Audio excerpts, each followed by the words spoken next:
Nous vous l'avions annoncé en titre. Monsieur Benoît Vacher de Médecins sans frontières est l'un de nos invités. Monsieur Vacher, bonjour. Bonjour. Nous sommes très contents de vous avoir. Les autorités haïtiennes ont officiellement annoncé le retour du choléra ou la résurgence du choléra. Il y a des cas qui ont été documentés, des décès communautaires, 8 selon la dernière communication du directeur général du ministère de la Santé publique, Dr Lauré Adrien. Médecins sans frontières offre un accompagnement à la prise en charge des malades.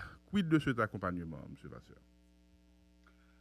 Nous avons pour le moment établi un centre de traitement du choléra qu'on appelle CTC de 50 lits à l'hôpital Cité Soleil à Drouillard, au centre de santé Sainte-Marie à Brooklyn dans Cité Soleil. Nous avons 10 lits dans un centre qu'on appelle CTU puisqu'il a une capacité plus restreinte, centre unité de traitement de choléra.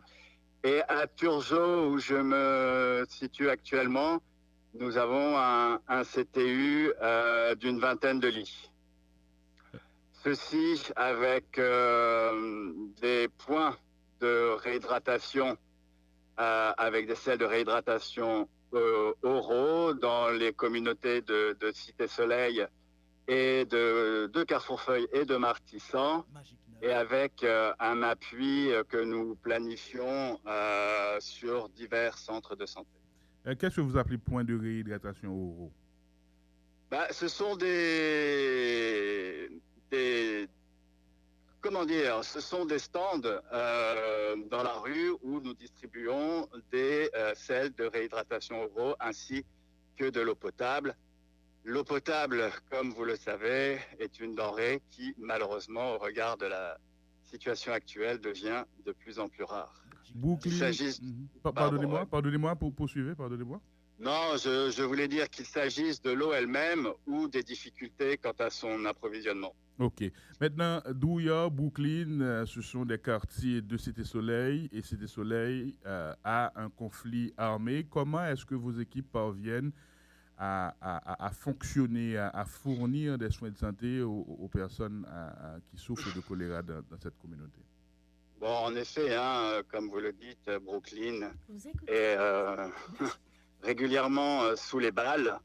Nous avons donc un centre de santé que nous appuyons avec des agents de santé communautaires, ce qui nous prévient de mouvements trop réguliers dans la zone et qui pourraient nous exposer à d'éventuels tirs croisés.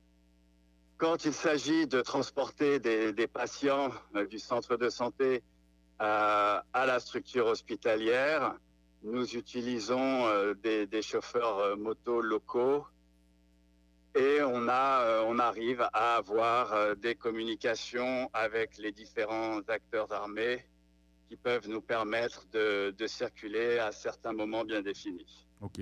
Maintenant, quels sont les taux d'occupation dans cette CTC pour que nous puissions avoir une idée de l'évolution de la maladie? Bon, malheureusement, on tourne à plein. On est aux alentours de 60 patients à Cité Soleil. C'était 45 hier soir parce qu'il y a eu quelques-uns qui ont été déchargés.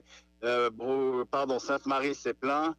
Et à Turgeot, ce matin, où j'arrive à l'instant même, nous sommes à 20 patients pour une capacité de 25 lits. Ok. Maintenant, comment se fait l'admission? Est-ce que vous avez des moyens ambulanciers afin d'aller récupérer les patients ou est-ce que ce sont les patients qui viennent à vous? Non. Donc, comme je vous le disais à l'instant même, on a un service, on travaille avec des chauffeurs moto indépendants qui font le relais entre Sainte-Marie et Cité Soleil, l'hôpital. Au niveau de Turgeot, les patients arrivent d'eux-mêmes en ambulatoire et ils sont reçus et sélectionnés à un triage spécialement mis en place et orientés dans la structure en question pour éviter justement le mélange entre patients contaminés et non contaminés. Quelle est la situation de l'hôpital Sainte-Catherine à Cité-Soleil? C'est dans le quartier de Wharf pour que nous puissions savoir je crois cette infrastructure puisse être utilisée. Ouais, l'hôpital n'est pas, me semble-t-il, fonctionnel.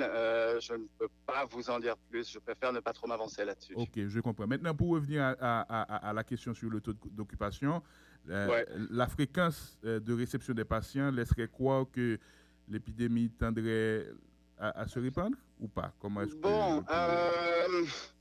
toutes les épidémies fonctionnent par courbes. Je suis moi-même pas épidémiologiste et je vais donc pas m'étendre sur les courbes du choléra.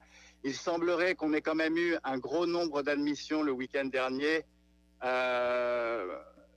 lorsque le MSPP a déclaré la présence de la maladie suite au retour de tests positifs au laboratoire national. Je dirais qu'il y a une petite accalmie dans les admissions depuis hier. Depuis hier. Ok. La dernière question, et je dois partager cette observation. J'ai vu des navettes de véhicules de MSF faire de la récupération. Vous êtes passé récupérer des collègues pour faire du covoiturage, selon ce que j'ai compris, pour que vos centres puissent continuer à fonctionner. Quid de vos difficultés dans cette période de contrainte énergétique? Bah, comme toute la population haïtienne et comme toutes les structures de santé de la capitale et sur tout le territoire, nous souffrons bien évidemment du manque de carburant. Et quant au service de navettes que nous organisons, ce que vous nommez covoiturage pour nos équipes, vu la rareté des transports en commun, on est obligé d'organiser tout un système de transport en commun, donc, mais le nôtre sur des points de passage qu'on identifie. Vos réserves de carburant? Un mois maxi. Un mois maximum. Donc il y a des préoccupations là-dessus et nécessité de... Des grosses préoccupations, surtout qu'on est sollicité aussi par les hôpitaux avec lesquels on travaille. On essaie de dépanner au cas par cas quand on peut. La dernière question, la circulation des véhicules médicalisés, est-ce qu'il n'y a pas de problème à ce niveau, particulièrement par rapport à vos services? Évidemment, quand il y a eu les nombreuses barricades, le 12 et le 13 septembre, bien sûr, il y a eu des barricades fixes que nous n'avons pas pu traverser.